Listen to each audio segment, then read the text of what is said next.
ನಿಮ್ಗೆಲ್ಲರಿಗೂ ಗೊತ್ತೇ ಇದೆ, ಒಂದು ಸಮಯದಲ್ಲಿ ವುಮೆನ್ಸ್ ಕ್ರಿಕೆಟ್ ಅಂದ್ರೆ ಯಾರಿಗೂ ಕೂಡ ಆಸಕ್ತಿನೇ ಇರಲಿಲ್ಲ. ಇದನ್ನ ಅಬ್ಸರ್ವ್ ಮಾಡಿದಂತಹ ನೀತಾ ಅಂಬಾನಿ ಅವರು ಹಿಂದುಳಿದ ವರ್ಗದ ಹುಡುಗಿಯರಿಗೆ ಇಡೀ ಸ್ಟೇಡಿಯಂನ ಬುಕ್ ಮಾಡಿ IPL ಹಾಗೂ WPL ಅಂತಹ ಪಂದ್ಯಗಳನ್ನು ವೀಕ್ಷಿಸಲು ಅವಕಾಶ ಮಾಡಿಕೊಟ್ಟಿದ್ದಾರೆ.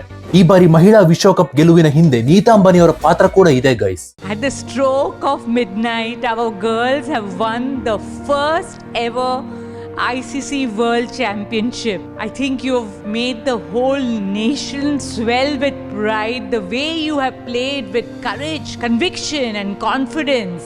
We are all so proud of you, and I just want to say thank you. Dhanyavad and Jai Hind. ವಿಶ್ವಕಪ್ ವಿಜೇತ ತಂಡದ ನಾಯಕಿ ಹರ್ಮನ್ಪ್ರೀತ್ ಕೌರ್ ಹಾಗೂ ಇನ್ನು ಹಲವು ಕ್ರೀಡಾಪಟುಗಳಿಗೆ ಮುಂಬೈ ಇಂಡಿಯನ್ಸ್ ತಂಡದಲ್ಲಿ ನೀತಾ ಅಂಬಾನಿ ಅವರು ಬಹಳ ಸಮಯದಿಂದ ಬೆಂಬಲ ನೀಡುತ್ತಿದ್ದಾರೆ ಹಾಗೂ ಇನ್ನು ಹಲವು ಕ್ರೀಡಾ ಆಕಾಂಕ್ಷಿಗಳಿಗೆ ತಮ್ಮ ಕನಸನ್ನು ಸಾಧಿಸಲು ಬೆಂಬಲ ನೀಡಿದ್ದಾರೆ.